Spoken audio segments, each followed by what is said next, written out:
Buenas tardes, estimados y estimadas profesionales de información de las titulaciones de Químico-Biológicas y Físico-Matemáticas del Pensum STS. Bienvenidos a la tutoría correspondiente a la semana número 7 en la asignatura Práctico en 3.1. Mi nombre es Juan Diego Guamán y en esta ocasión tengo el agrado de compartir con ustedes algunos insumos teóricos y algunas herramientas virtuales que serán muy óptimas y por supuesto necesarias en el proceso de educación online. Les invito a estar atentos durante esta presentación. Posterior a este momento, usted contará con un espacio para consultas a través de la herramienta Mentimeter. El tema que se ha delimitado para la presente tutoría es herramientas virtuales para la educación online, retos y rol del docente. Hemos establecido una primera parte por cuanto esta temática es bastante amplia. Bien, enseguida les comento brevemente cuáles son los diferentes elementos o momentos que vamos a tener en esta presente tutoría. Vamos a tener una motivación a través de una frase. Luego vamos a conocer los estilos de enseñanza y aprendizaje, el rol del docente y estudiante frente a los procesos de virtualización y educación online. Seguido de esto, vamos a integrar el método científico y el ciclo del COL en los diferentes procesos didácticos de las ciencias experimentales. Posterior a ello, vamos a revisar brevemente en qué consiste el aprendizaje basado en la indagación, conocido como ABI, el aprendizaje basado en problemas, ABP, en proyectos también, brevemente la metodología TBL, aprendizaje basado en el pensamiento, por sus siglas en inglés, también conocer un poco el modelo de educación STEAM y STEAM, y por supuesto, no olvidarnos de la taxonomía de Bloom, pero vinculada a las herramientas virtuales y sobre todo a lo que Google Suite nos permite incorporar en el aula. Casi para terminar, vamos a revisar algunos tips y sugerencias muy válidas para que usted pueda poner en práctica el aprendizaje cooperativo en sus distintas clases. Revisaremos algunas herramientas válidas para trabajar matemáticas y también para trabajar química. Tendremos el espacio de consultas y de esta manera estaremos cerrando esta presente tutoría. Bien, enseguida les presento la edu frase de la semana. Realmente a mí me ha motivado mucho esta frase. Vamos a conocer de quién es. Una frase muy reflexiva y sobre todo que realmente hace eco, resuena en cada uno de los educadores y educadoras y creo que debe de convertirse en la misión de todo maestro y maestra.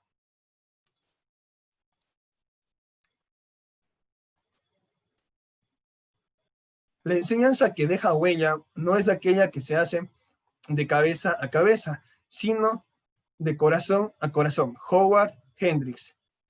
Bien, espero que les haya gustado también a ustedes esta frase y vamos a continuar, ¿sí? Voy a cambiar de recurso para poder compartirles la presentación, así es que me permiten unos segundos, por favor.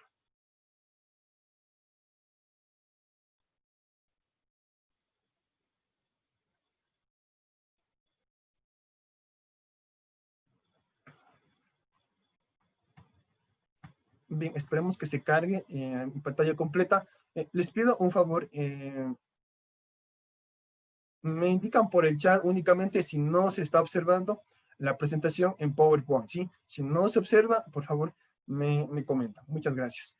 Bien, como primer punto a tratar de manera muy breve, hemos hecho un balance de cómo va a modificarse el sistema educativo y cuáles son los principales impactos que va a tener la transformación digital en materia educativa, ¿sí? Y estos impactos están definidos por factores digitales, por formatos asíncronos y nuevos ambientes para la enseñanza y el aprendizaje.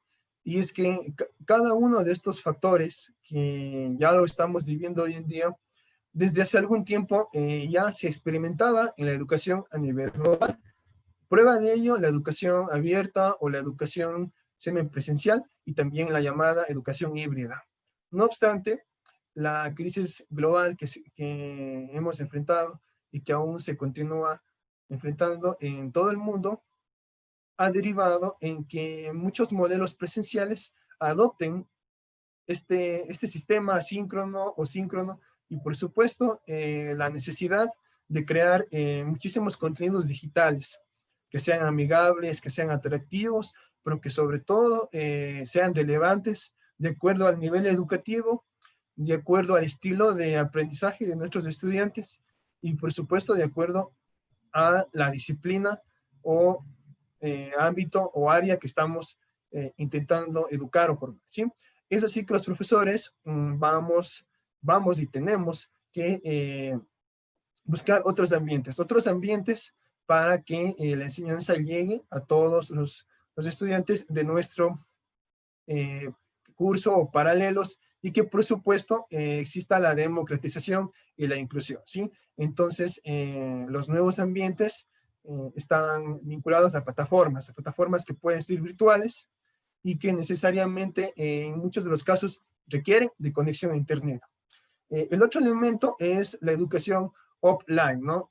Todo lo contrario de lo online es lo offline, ¿sí? Aquello que no requiere de conexión, aquello que puede ser asíncrono, ¿no? Entonces, un ejemplo muy fácil es el foro que ustedes tienen en la UTPL, lo tienen en muchas asignaturas y está considerado como un espacio en donde no necesariamente tiene usted que conectarse en cierto horario y en cierta fecha con su tutor y compañero, si lo puede hacer por ejemplo, durante una semana, ¿sí? Este formato es considerado muy accesible para la gran mayoría de países que todavía no cuentan con una conexión muy óptima, sobre todo en los sectores rurales. Y como ya lo decía, el factor tecnológico ha, ha recobrado una importancia enorme en todo el sistema educativo.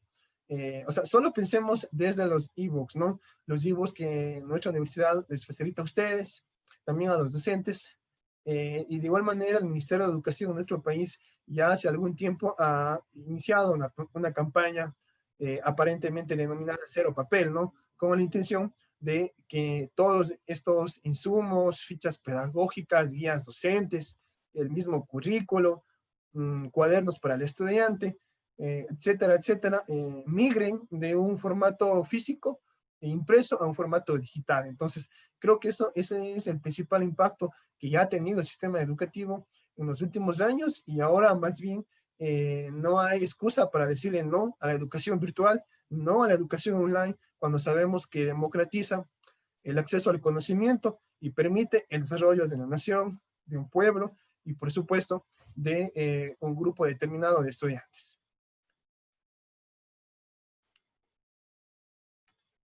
Bien, vamos a continuar rápidamente. Rápidamente los retos a abordar, ¿sí? Que tenemos los educadores y educadoras. Como ya lo decía, en tres niveles. En tecnología, en competencias y capacidades, que esto ya se considera holístico, y por supuesto a nivel metodológico. Bueno, aquí algo muy importante, ¿sí? Lo digital divide el mundo de la educación. Es real en muchos países. Los gobiernos tendrán que luchar para garantizar que esto no afecte a la igualdad de derecho a la educación. Lo que ya decíamos, las brechas en este caso pasan a ser digitales, ya no de acceso a la educación o de infraestructura, sino un tema digital.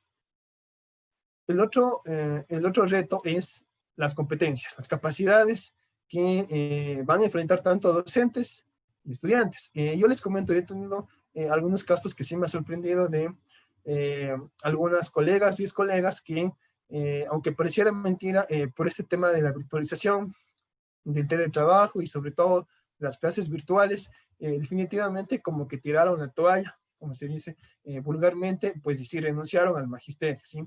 Me había enterado de estos casos, que bueno, es lamentable, justamente porque no se cuenta con estas competencias. Entonces creo que eso es algo que todas las universidades y todo el sistema educativo tiene que atacar con formación, con talleres, con los webinars y bueno, hay muchos eventos de formación que se desarrollan, pero definitivamente tuvo que existir esta situación para que se identifique esa carencia del componente informático, del componente tecnológico en las mallas curriculares, en los pensum académicos, etcétera, ¿sí? Entonces, a los docentes se les invita a convertirse en expertos en la creación de contenidos multimedia, y es justamente lo que en algunos casos se les pide a ustedes, una infografía. Este ya es un contenido multimedia, únicamente le falta agregar la interacción, y lo puede hacer a través de una herramienta como por ejemplo Gendre. El otro factor es el reto metodológico, ¿no es cierto? Las estrategias, los caminos, de qué nos valemos para que el conocimiento sea amigable y sea útil para los estudiantes, ¿no es cierto? Entonces, los docentes no serán aquellos, los mejores docentes, perdón, no serán aquellos que dispongan de las mejores tecnologías, sino aquellos que descubran cuáles son las nuevas tecnologías que se pueden aplicar en un nuevo modelo educativo. Bien, bueno, ¿qué es lo básico?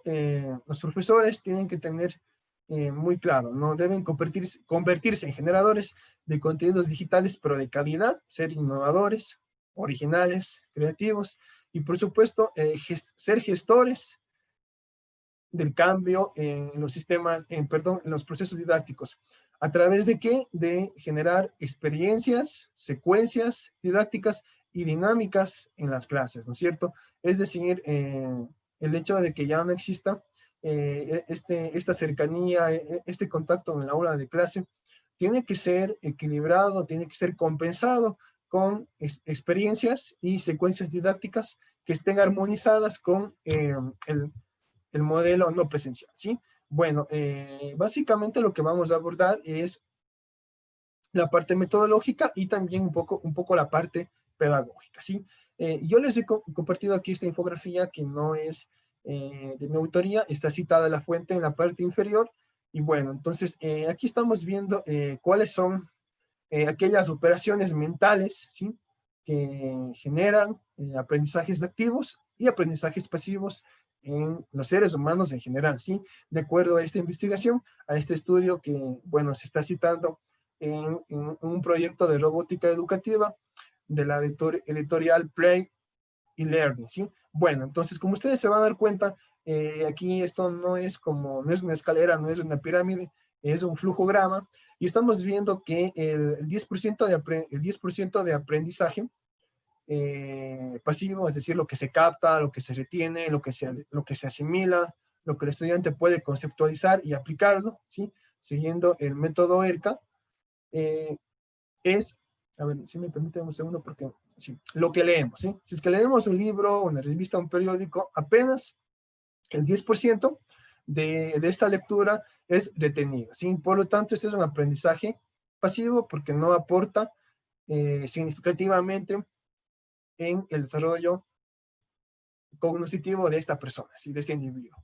El 20% de lo que oímos, ahí duplicamos un poco de lo que oímos, por eso los medios de comunicación, sobre todo lo que es la radiodifusión, ha recobrado también importancia en los últimos años por la acogida que tiene, y sobre todo porque ahora también existen audiolibros, existen muchos proyectos de formato audio, ¿no? MP3, y en este caso también hay los famosos podcasts, ¿no? Entonces, este tipo de recursos también tienen que ser incorporados a nuestro criterio en la planificación docente, en los procesos de enseñanza-aprendizaje, porque si bien es cierto, la lectura es muy importante en ciertos niveles educativos, pero al trabajar también con audiolibros o con podcasts, se está fortaleciendo este aprendizaje. Todo dependerá de las facilidades y los medios y recursos que se disponga en dicho contexto educativo.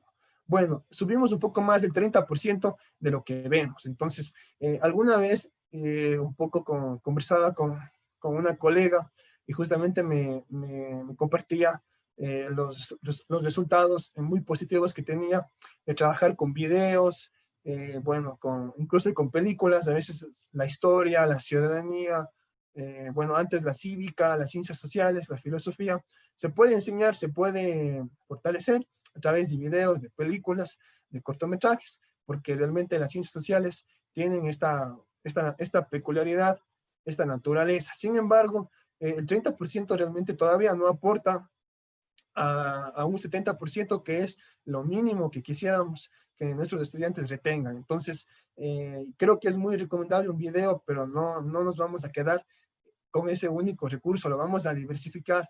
No lo vamos a hacer rutina porque definitivamente va a generar también tedio y algún tipo de aburrimiento por parte de los estudiantes. Entonces creo que eso es muy importante, la duración y la cantidad de videos que existe en una unidad didáctica. Bien, el 50% de lo que oímos y vemos, ¿no? Entonces, aquí sí ya interviene las inteligencias múltiples, la educación emocional, las habilidades blandas que ya habíamos conversado anteriormente. Entonces, si es que pedimos a las personas que demuestren, que apliquen, que practiquen, si les pedimos que hagan una dramatización, que hagan un ensayo, una exposición, les pedimos que se preparen, no que memoricen, que elaboren un guión, de aquellas ideas principales, ideas secundarias que van a transmitir en una videoconferencia y que un estudiante de segundo de bachillerato sí lo puede hacer, estamos logrando un 50% de significatividad en este cono del aprendizaje. Sin embargo, si es que únicamente presentamos imágenes, bueno, también ahora se ha hablado mucho de un nuevo modelo, un nuevo paradigma en la educación, que es el aprendizaje basado en los memes, ¿no? Los memes son contenidos, por lo general, creo que la mayoría, en formato imagen, y se está intentando utilizar eh, esta afinidad que tienen los jóvenes, millennials, y bueno, también los centennials, con este tipo de contenido que es popular en redes sociales, pero que es gráfico, ¿no? Entonces, sin embargo, a pesar de que aporta un 30%, yo no creo que esto les vaya a cansar, más bien va a permitir un poco que el ambiente de aprendizaje virtual se vuelva lúdico, se vuelva agradable, atractivo para el grupo de estudiantes por la edad evolutiva que tiene, ¿no es cierto? Sin embargo, el docente tiene que seleccionar aquel contenido que se presta para este tipo de metodología, ¿sí? Bueno, si seguimos avanzando en este cono, el 70% de lo que decimos y escribimos, y esto es muy importante, ¿no? Producir ideas, redactar conclusiones. A veces nos piden que analicemos, que demos un criterio, que lo escribamos. El cerebro está trabajando más, está recurriendo a operaciones mentales de orden superior. Por ejemplo, analizar, ya lo decía, diseñar, crear, ¿sí?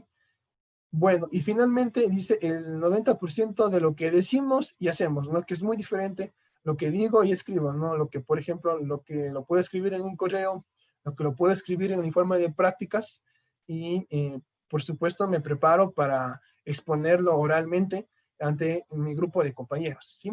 Y lo que hacemos, por ejemplo, una práctica de laboratorio, una maqueta, todo este paradigma de aprender haciendo que lo estamos incorporando con ustedes, compañeros y compañeras de EduLabs, realmente apunta científicamente a este 90% de aprendizaje significativo, ¿sí? Y más aún si les pedimos a ustedes que se autoevalúen, ¿no? O que se coevalúen. Para ello, entonces, requiere un proceso largo, ¿no? De planificación, diseño y finalmente la evaluación. Bueno, luego ustedes podrán revisar esta presentación bueno, cuando ya subamos la grabación, vamos a colgar como enlace, eh, vamos a unir lo que es Genially junto con PowerPoint y lo vamos a colgar como enlace en la descripción del video, ¿sí? Bueno, para ir avanzando un poco, el rol del docente y del estudiante, ¿sí? Como todos sabemos, la sociedad siempre está demandando de futuros profesionales competentes, con ciertas capacidades, destrezas, habilidades, actitudes y por supuesto valores. Sin embargo, el alumno por mucho tiempo ha sido visto como un sujeto pasivo y no ha sido quien protagoniza el proceso educativo. Si bien es cierto, los docentes y educadores son quienes lideran el proceso, deben mediar, deben proporcionar instrucciones claras, pero no deben ser quienes limiten la creatividad de sus estudiantes, porque el pensamiento crítico está más latente en la infancia y desde la adolescencia entonces comienza un poco a declinar este pensamiento crítico, reflexivo, estas habilidades sobre todo sociales, ¿no es cierto? que tienen que ver con inteligencias múltiples, que ya lo habíamos indicado anteriormente. ¿Qué otras habilidades y rol debe tener el estudiante? Capacidad de razonar, de tomar decisiones y, por supuesto, de resolver problemas. Pero para ello, el rol del docente no debe llegar únicamente en facilitarle un material o darle instrucciones, que por supuesto sabemos que es básico, que es muy necesario. Tiene que haber un rol en donde se dé un acompañamiento, se dé instrucciones claras, pero por supuesto se facilite el camino que será trazado al estudiante, es decir, utilizando un método que el estudiante pueda hacerlo parte de su vida, ¿sí? Otros de las características del rol estudiante es que también pueda resumir analogías, ¿sí? Yo les comento que pedirle una analogía a un estudiante de primero de bachillerato realmente para ellos es bastante complicado, ¿sí? Si es que no se le ha preparado, si es que no se ha ejercitado esta habilidad, hacer una comparación. Una analogía no es más que comparar una parte con otra parte de un mismo tema, ¿sí? Para ello tiene que haber la capacidad de síntesis previamente. Elaborar organizadores gráficos, clasificar y categorizar la información y por supuesto que cada estudiante tiene en muchos de los casos su propia estrategia para hacer visible su pensamiento, para compartir su aporte con los demás compañeros. Bueno, ¿cuáles son las habilidades del pensamiento? ¿No? Ya lo habíamos indicado anteriormente, crear, evaluar, analizar, pero ahora estamos yendo desde lo superior hacia lo inferior, ¿cierto? Aplicar, entender y recordar. Y aquí hay un montón de verbos, que nos ayudan muchísimo en la planificación, en las actividades que le pedimos al estudiante que desarrolle para que protagonice su aprendizaje y lo pueda construir, ¿no es cierto? Bien sea individualmente o colectivamente, ¿sí? Vamos a ir ahora de abajo hacia arriba, recordando. Encuentra o recuerda información.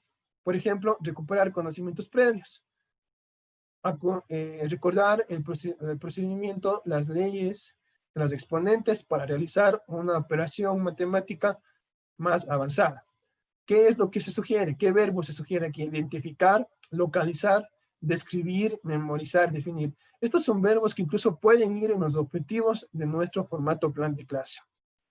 Entendiendo, entender la información, comprender, darle sentido, interpretarla. Esto requiere que el estudiante pueda resumir, pueda explicar, pueda inferir, pueda parafrasear y discutir. Aplicando, usa la información en una situación nueva, pero similar. Diagramar, hacer un gráfico, hacer un cuadro estadístico, por ejemplo, que se hace bastante en matemáticas, un histograma, una barra de indicadores, bueno, una ojiva, hay un montón de elementos gráficos y que también pueden ser integrados interdisciplinariamente en otras áreas como biología y física. Dibujar, aplicar, resolver y calcular. Todas estas son operaciones mentales y habilidades que están en el medio de este cono, ¿no? Bien, y terminamos con las operaciones mentales de orden superior, ¿sí? Estas habilidades, crear, usa la información para crear algo nuevo, ¿sí? Es la creatividad, la originalidad. Sin embargo, siempre el estudiante va a partir de algo que ya está previamente diseñado. ¿Qué verbo se sugiere en las operaciones mentales, actividades y, sin duda alguna, en los objetivos? Diseñar, edificar, construir, planificar, producir, idear, inventar. Todo ello requiere de un antes y un después. Vamos a otra operación mental de orden superior, evaluando.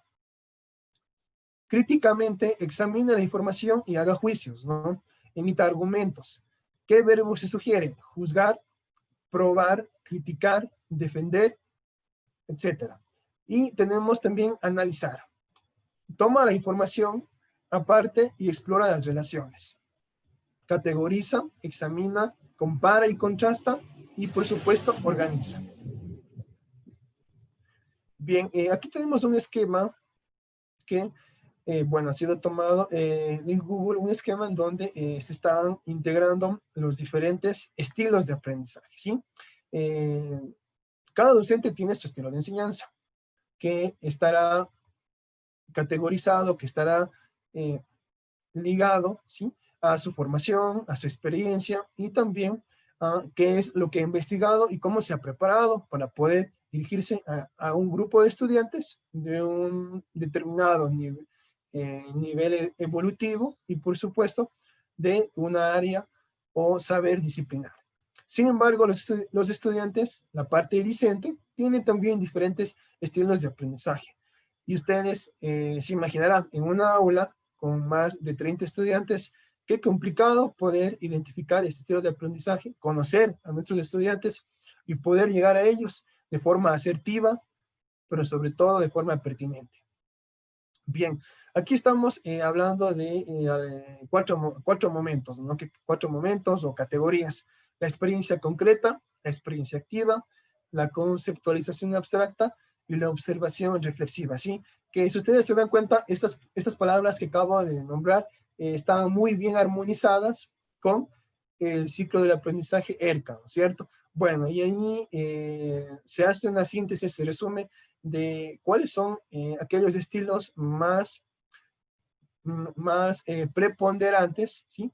O más que tienen mayor presencia en los grupos de discentes, ¿no? Los grupos de educandos a nivel general, ¿sí? Bueno, entonces, de acuerdo a las habilidades sociales y cognitivas que tiene un estudiante, se va a determinar un estilo de aprendizaje que podría ser acomodador, si es que para él es importante aprender en grupo, aprender socialmente.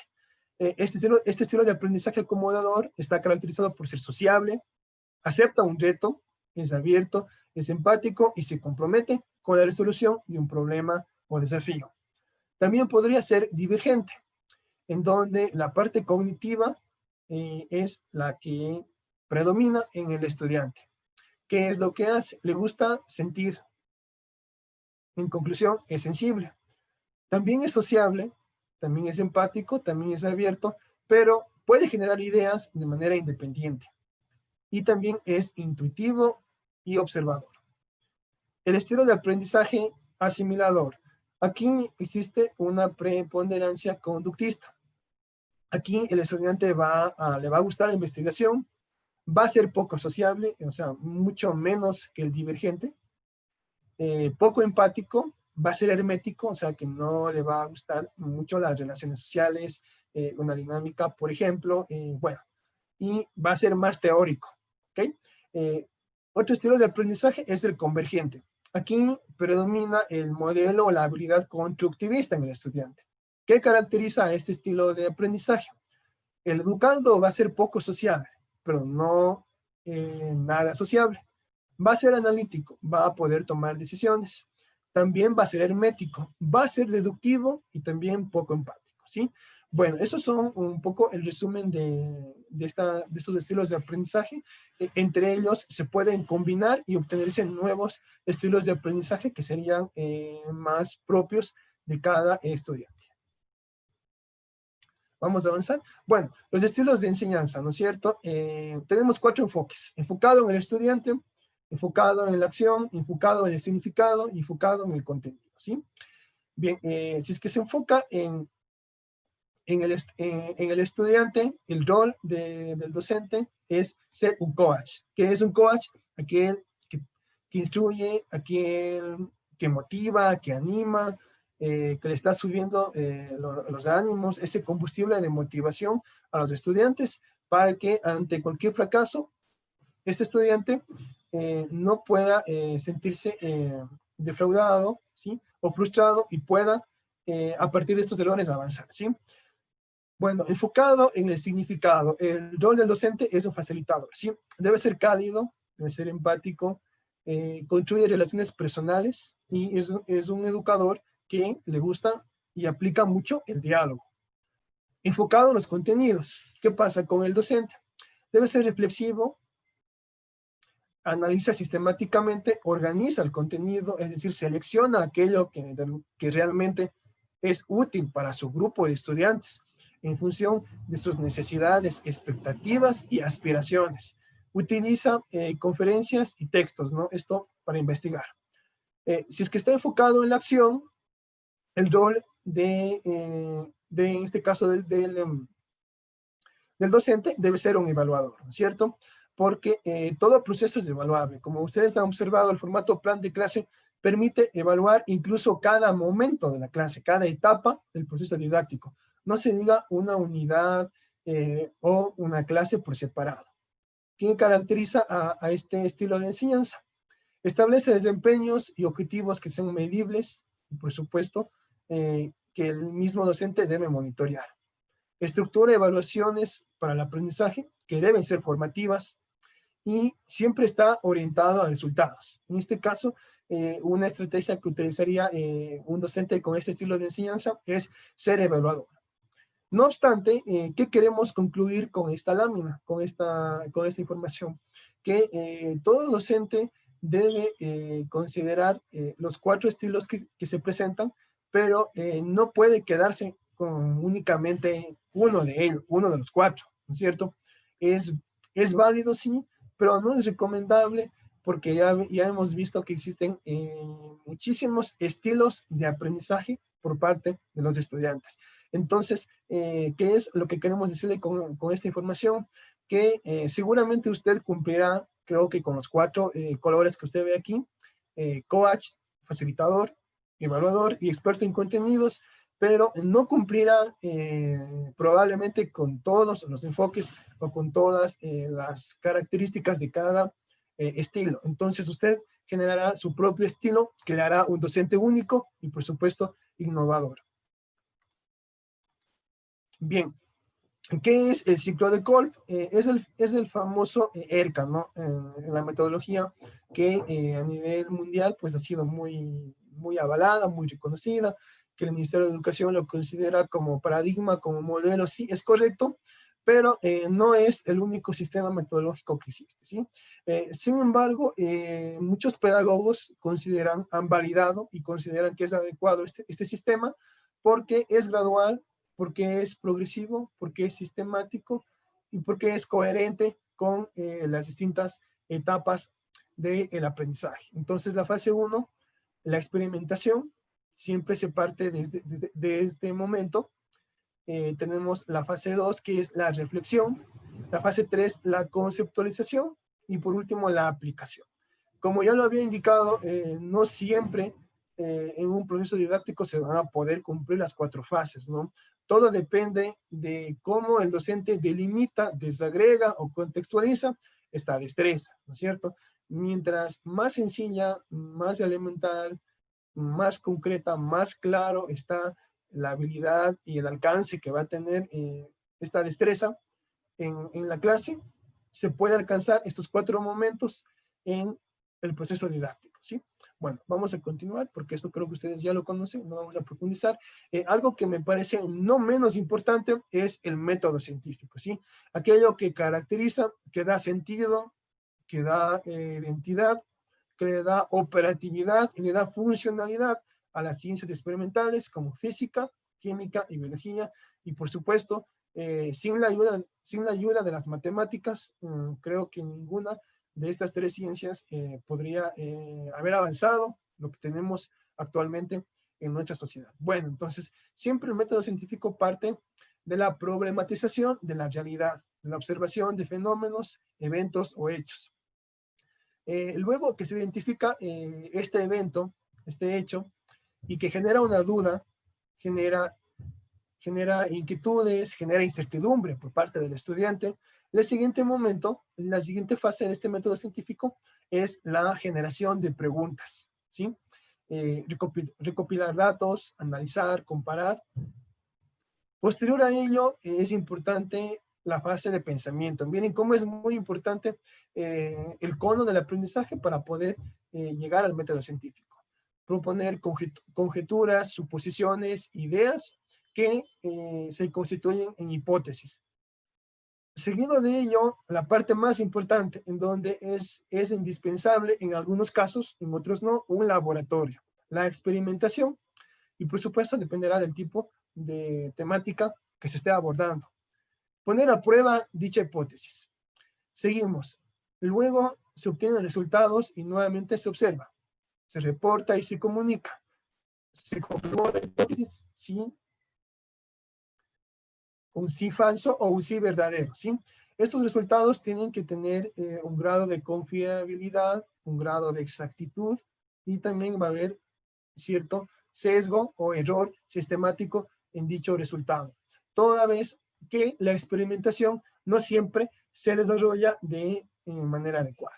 Bueno, la comprobación, como ya lo decía, me había adelantado, se puede rechazar la hipótesis, es decir, no fue correcta, ¿sí? Y bueno, hasta ahí llegó la investigación, no, porque se puede plantear una nueva hipótesis. Ese es el fin del método científico. Y si es que fue verdadera, entonces se comprobó, se corroboró lo que se planteó en la fase anterior. Y finalmente, la fase de divulgación de los resultados, en donde se puede publicar, se puede hacer un póster, se puede hacer ahora en Padlet, se pueden hacer en Canva, bueno, muchísimas infografías con, con esta secuencia, este modelo. Y les comento que esto es algo que en nuestro país sí falla bastante. Actualmente, ¿quiénes son los colegios, las IES que aplican mucho el método científico? Son aquellos que tienen el proyecto del diploma de bachillerato internacional, ¿sí? Ahí está muy empoderado este método, y realmente yo creo que todo el sistema educativo tiene que retomarlo desde, como ya lo decía, desde una temática muy sencilla, como por ejemplo observar bacterias en un microscopio, observar células, observar la anatomía de un insecto, que se puede hacer en un microscopio, aunque la práctica no es sustentable per se. Ustedes dirán, ¿por qué no es sustentable? Lógicamente porque se está sacrificando a un insecto, y desde el punto de vista de la sustentabilidad no es pertinente. Bueno, vamos a continuar para no alargarnos mucho. Bueno, el modelo de educación STEAM, ¿sí? Que también está muy en boga, es tiene mucha tendencia a nivel internacional, y Ecuador, bueno, no es excepción, pero todavía nos falta, ¿sí? Nos falta, sobre todo porque las siglas STEAM hacen referencia a 5 ámbitos disciplinares per se, que son muy amplios, ¿no? Por sus siglas en inglés, Science, ciencia, Technology, la tecnología, que no solo hace referencia a TICs, sino puede ser un robot, eh, ingeniería, y justamente también es el tema de que no hay mucha presencia de ingenieros que quieran aplicar este modelo, arte, y finalmente matemáticas. Bueno, entonces la idea es que se trabaje transdisciplinariamente, ya no es solo interdisciplinariamente, porque este modelo educativo pretende integrar conocimientos de una área concreta, pero que atraviese, que pase por las competencias y habilidades propias de cada área, ¿sí? Ha sido muy aplaudido a nivel internacional, sobre todo por los resultados y la aceptación que tiene en los educandos. Entonces, este modelo puede ser trabajado, yo creo que en una unidad, en una clase le veo un poco complicado, pero en una unidad sí puede ser aplicado. Yo creo que en 2 clases sí se podría trabajar, sobre todo por los distintos momentos que tienen, ¿no? Vamos a revisar rápidamente para no quedarnos como que muy en el aire, porque yo sé que esto sí es algo nuevo. Bueno, las características del modelo de educación STEAM: aprender de los errores, promueve el pensamiento lógico, resolución de problemas, comunicación, improvisación, trabajo en equipo, creatividad, y por supuesto la autonomía de los estudiantes. Bueno, otra didáctica activa muy importante, ¿sí? Que puede integrarse a las herramientas virtuales, es el aprendizaje basado en problemas, ¿no es cierto? El ABP, ¿sí? Bueno, vamos a ver algunas fases del ABP rápidamente. El objetivo del ABP es realmente que el estudiante pueda generar su habilidad de discernimiento, de tomar decisiones, sobre todo de trabajar en equipo, y que el resultado obtenido pueda ser extrapolado a su vida cotidiana, que es esto que pueda aplicarlo en el futuro. Bueno, el ABP pasa por una fase de, eh, de investigación, porque tiene que identificarse una necesidad del medio, luego se organiza, se planifica un cronograma de actividades, y por supuesto siempre van a haber objetivos o van a haber indicadores descritos o declarados a través de competencias o estándares. ¿Existirá un producto final? Sí, pero para ello el trabajo en equipo es una característica indispensable, que no puede nadie que quiera hacer ABP puede renunciar al trabajo en equipo. Va a existir un espacio de evaluación que se aspira a que sea reflexivo y por supuesto se comunica y se presenta el producto final. Bueno, acá tenemos otra didáctica activa que es de la ABI, aprendizaje basado en indagación. No es tan conocido, de igual manera tiene una secuencia, ¿sí? Hay preguntas que nos ayudan muchísimo, por eso hemos insistido en que la formulación de la pregunta es clave, es algo muy importante para el docente, porque va a generar un desequilibrio cognitivo, va a generar un impacto, va a llamar la atención del grupo de estudiantes. Bueno, ¿en qué consiste el aprendizaje basado en la indagación? En 4 momentos prioritarios, que no puede ser al revés o no nos podemos saltar ningún momento o fase. Primero se plantean cuestiones de la vida real. ¿Qué quiero aprender sobre este tema? ¿Qué sé sobre este tema? ¿Cómo lo sé? ¿Qué necesito saber? ¿Cuál podría ser la respuesta adecuada? Siguiente paso, busco recursos. ¿Qué tipo de materiales podrían apoyarme? ¿Dónde los puedo encontrar? ¿Cómo sé si la información es válida? ¿Quién es el responsable de la información? ¿Qué información existe? Tercer paso, interpreto la información. ¿Es relevante para el tema? Es decir, lo que encontré, lo que busqué, lo que rastreé en los motores de búsqueda. ¿Sobre qué partes arroja luz? ¿Cómo se relaciona con lo que ya sé? Etcétera, etcétera. Cuarto paso, aporta tus hallazgos. ¿Cuál es el elemento crítico? ¿Qué es cuestionable? ¿Quién me va a escuchar? ¿Qué es lo importante? Etcétera. Como se dan cuenta, hay muchas preguntas. No quiere decir que todas las preguntas usted tiene que plantearlas en una secuencia de A, B, I. Puede utilizar 4, una para cada fase. Seguimos para no detenernos. Bueno, el aprendizaje basado en proyectos, ¿no? Es otra metodología activa. Realmente se ha integrado muchísimo a las competencias digitales y, por supuesto, a la incorporación de las TICs en los procesos de enseñanza-aprendizaje EA. ¿Qué es lo que queremos con los proyectos? Resolver un problema, hacer un estudio, en este caso en la comunidad educativa, qué hace falta, qué deficiencias hay, qué se puede mejorar, qué se puede potenciar, ¿sí? Tiene 7 fases. Bueno, se selecciona un tema y se plantea una pregunta guía. Se forman equipos colaborativos. Tercero, se definen objetivos y el producto que se espera elaborar. Cuarto, se organiza y se planifica y se distribuyen actividades. Quinto, investigación y recopilación de la información que va a aportar. Revisión de los objetivos. ¿Se está cumpliendo o no lo esperado? Sexto, hay un debate y planteamiento de nuevas preguntas. Y séptimo, presentación pública de el recurso y, por supuesto, se hace una evaluación de dicho producto. Bueno, aquí les presento un poco un formato no tan frecuente en la planificación, pero que es relevante porque usted puede integrar distintas metodologías activas, como la ABI, como la ABR, como el modelo de educación STEAM, el método científico, y lo que ustedes están viendo acá en el desarrollo son otro tipo de recursos innovadores, ¿sí? Maquetas, laboratorio, simuladores y hojas de cálculo para trabajar estadística desde una mirada interdisciplinar. Recuerde que también la rúbrica es un instrumento de evaluación que complementa los procesos de enseñanza-aprendizaje, ¿sí?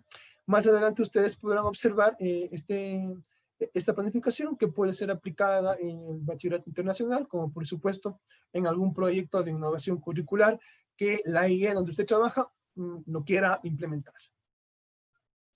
Bueno, ¿cuáles son las sugerencias que se hacen para trabajar actividades experimentales o de laboratorio? ¿Sí? Prácticas breves,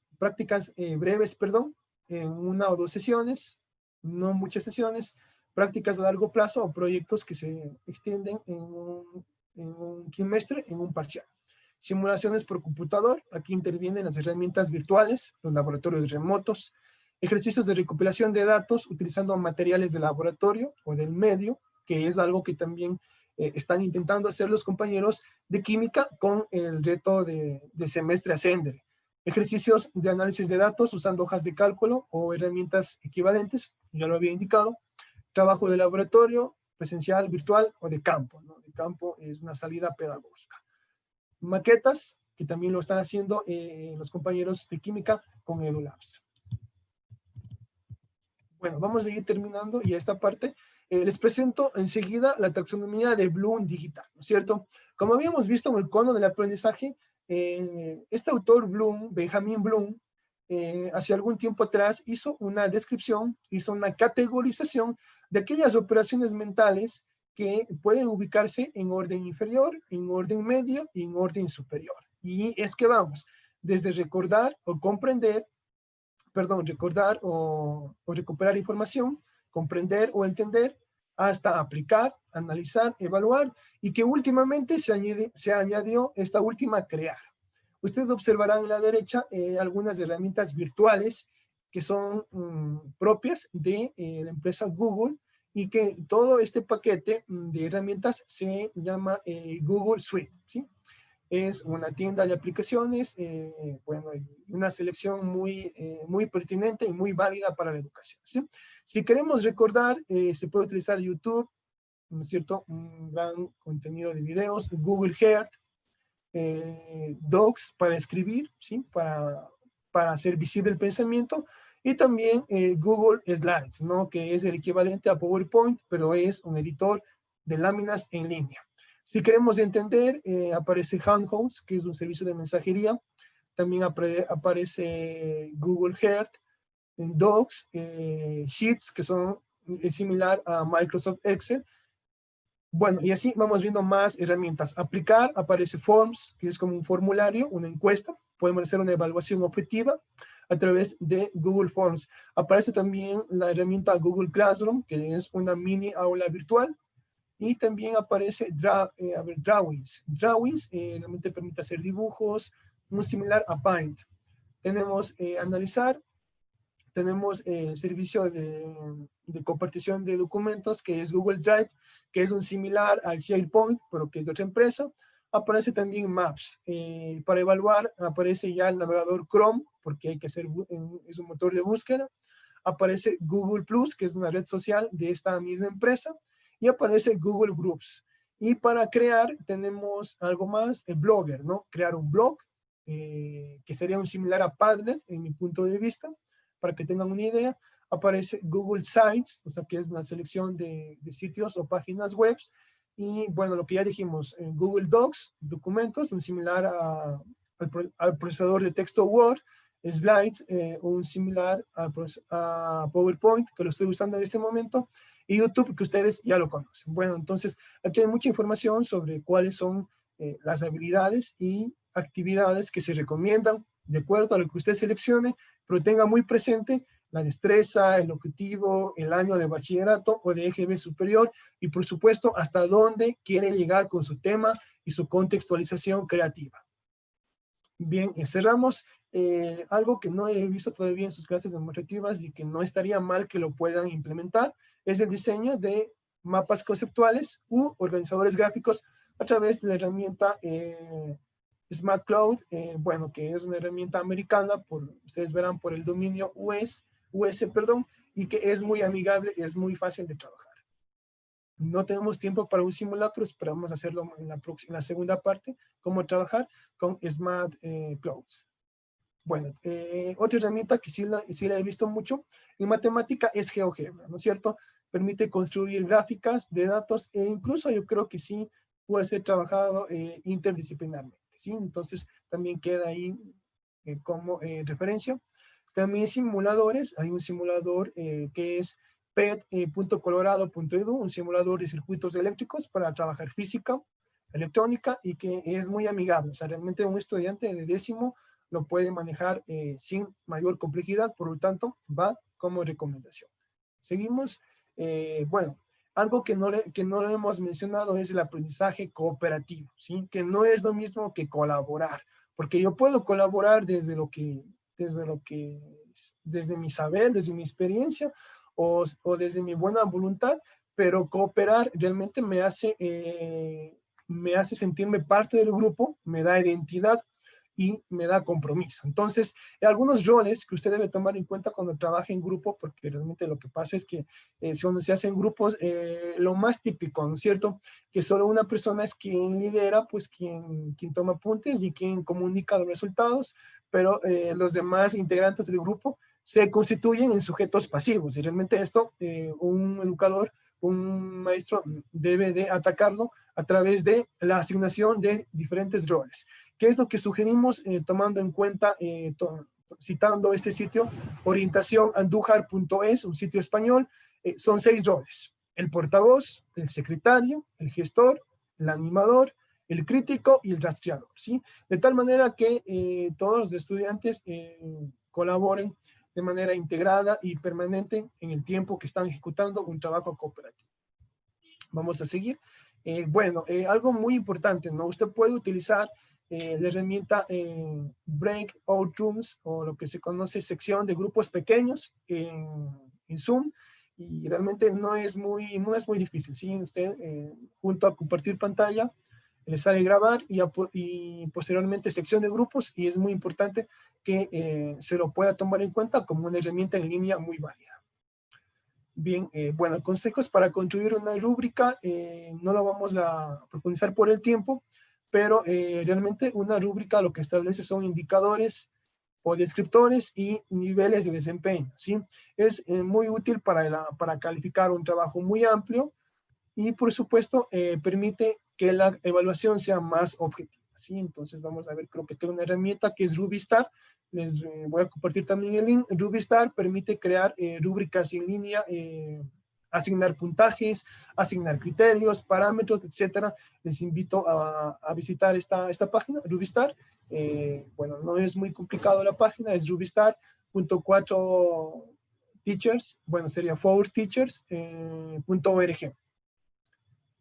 Está en inglés, RubyStar, pero sí ustedes lo pueden traducir a español. Bueno, es momento de nuevamente retomar la presentación de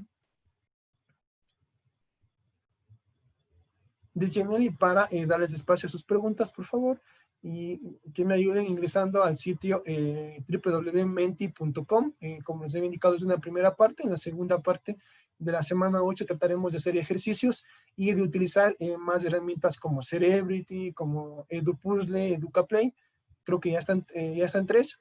Y también trabajar un poquito más con ejercicios de lo que hemos hablado el día de hoy, ya no tan teórica la presentación. Sin embargo, es importante que usted recuerde todos estos insumos al momento de seleccionar una herramienta virtual para la enseñanza. Por favor, ingresemos en menti.com. Les voy a facilitar el link en este momento, perdón, el código.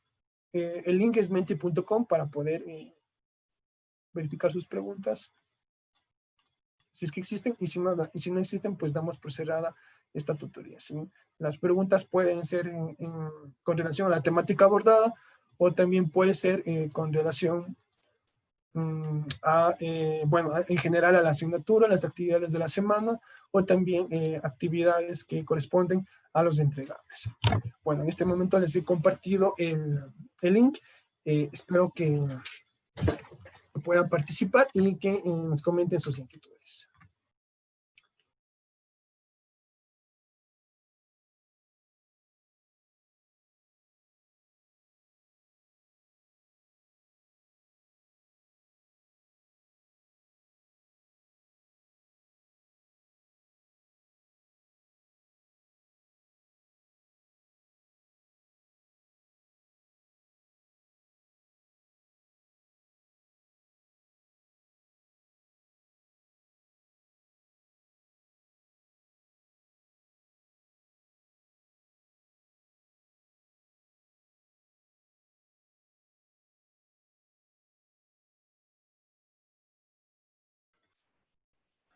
Bien, el sitio es bien fácil, ¿no? Menti.com, por favor, pegamos el código y ya nos da un acceso, ¿no?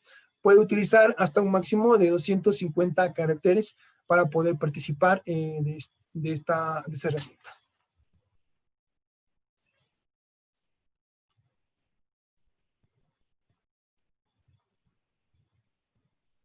Bueno, les vamos a dar unos segundos, por favor, para que nos ayuden con sus preguntas. En caso contrario, estaremos finalizando la tutoría.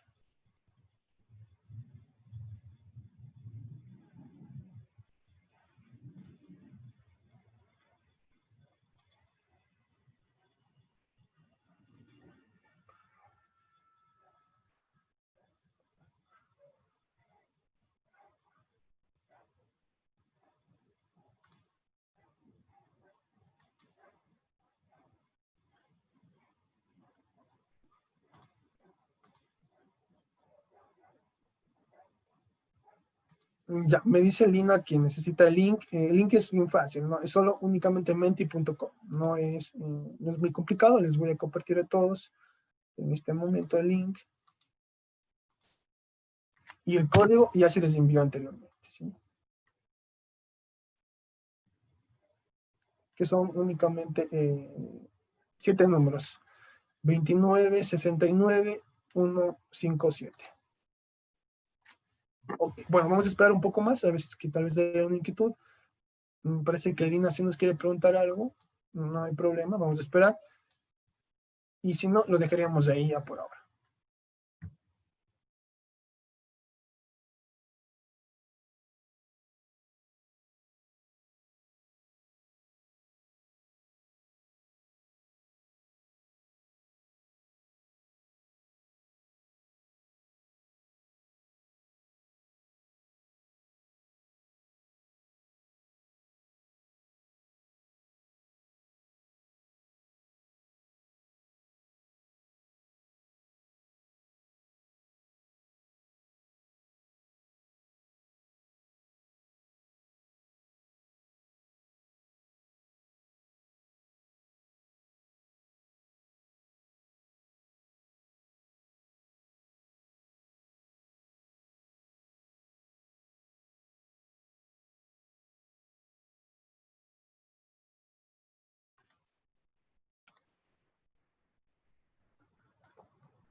Bien, tenemos una pregunta. Muchas gracias. Me parece que esta pregunta es de Lina.